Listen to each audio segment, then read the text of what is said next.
The summer hazard that can send beachgoers scrambling for cover. Surprise lightning. Some friends walking along the sand in Daytona Beach, Florida, thought they were in the clear. The sun shining on them when a deadly bolt struck. ABC's Marcy Gonzalez with more. Lightning struck people at 3200 south the beach. Lightning striking on this Florida beach, killing one person, leaving two others injured. It was just a loud explosion and like a flash, and my head felt like it was gonna explode off the top of my head. Anna Nicorak says she was walking along Daytona Beach shores with a friend Saturday, never imagining she could be hit. We were in the sunny part. The storm was behind us. That can be very deceiving to people. It starts to clear up, the sun starts to come out, people want to just get back out there in the water. Lightning strikes in the U.S. now claiming the lives of 7 people so far in 2016, and 31 people on average each year. First responders warning, if you hear thunder, presume lightning is nearby and take cover. Start heading for your car or a nearby building.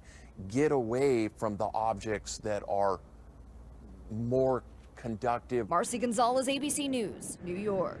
A story about a Muslim businessman in the United Kingdom who's launched a dating website offering the opportunity to find a second wife or a husband. Despite bigamy being illegal in Britain, the service has already attracted lots of attention. RT's Issa Ali has more about it from London.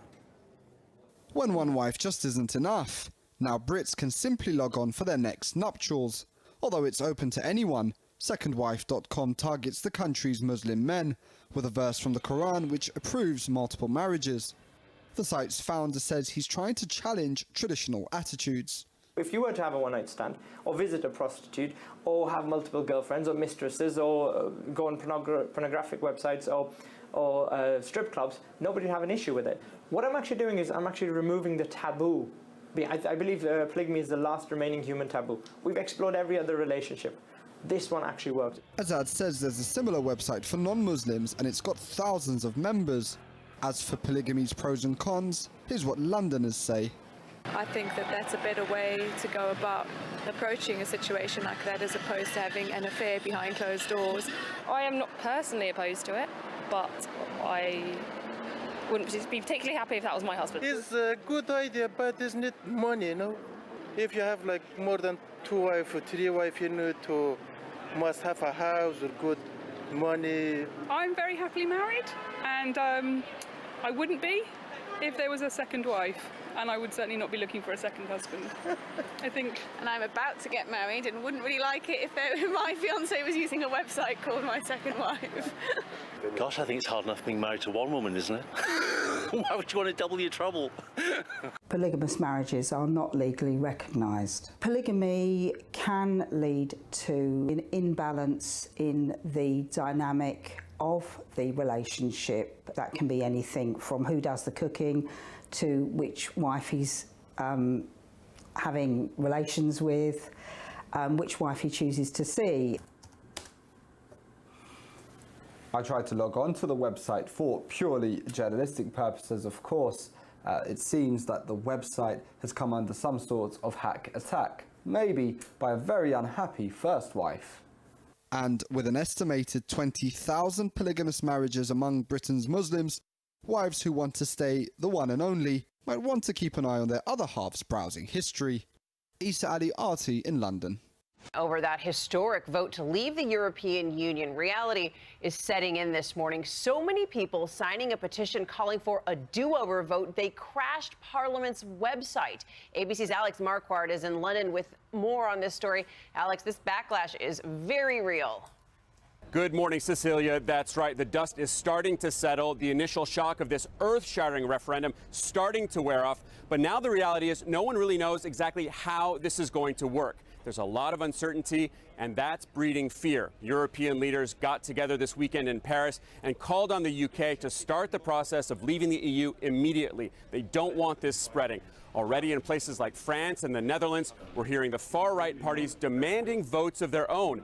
Here in the UK, backlash is also growing against the so-called regret voters, those who chose to leave and are now regretting their decisions. As you mentioned, there are loud calls for a second referendum, which is highly unlikely, but a petition has already gotten 3 million signatures, crashing that webpage. All of this doing nothing to calm the markets before they open tomorrow. Today, we're seeing the Middle Eastern markets, which are open, taking a plunge.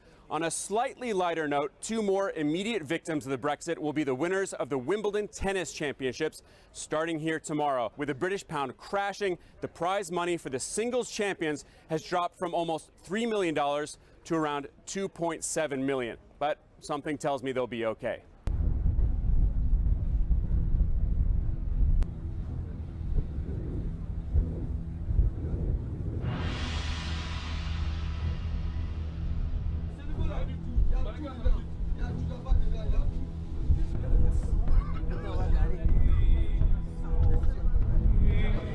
이거 뭐가 부르다, 우왕 부르다 들어.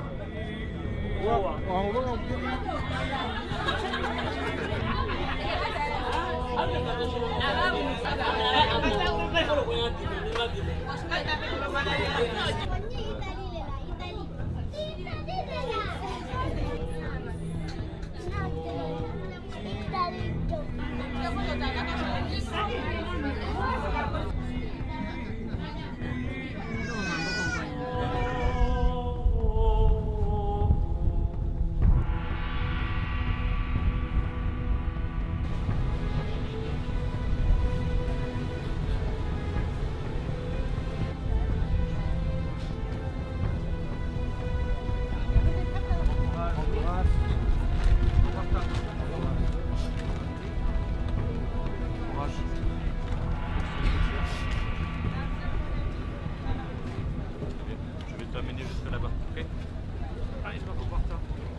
This is troubling. Another man falling victim to the flesh-eating bacteria in Texas waters.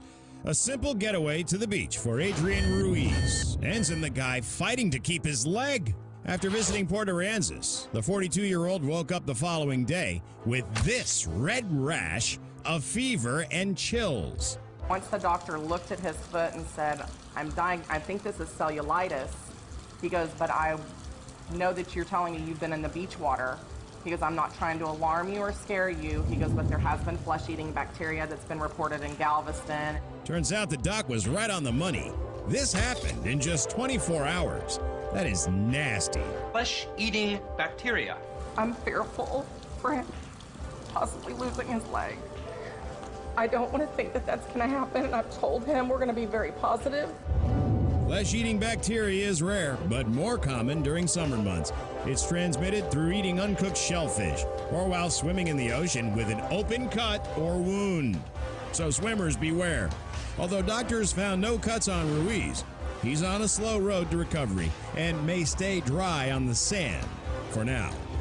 Next tonight, breaking news out of California. Several people stabbed at a protest involving white supremacists.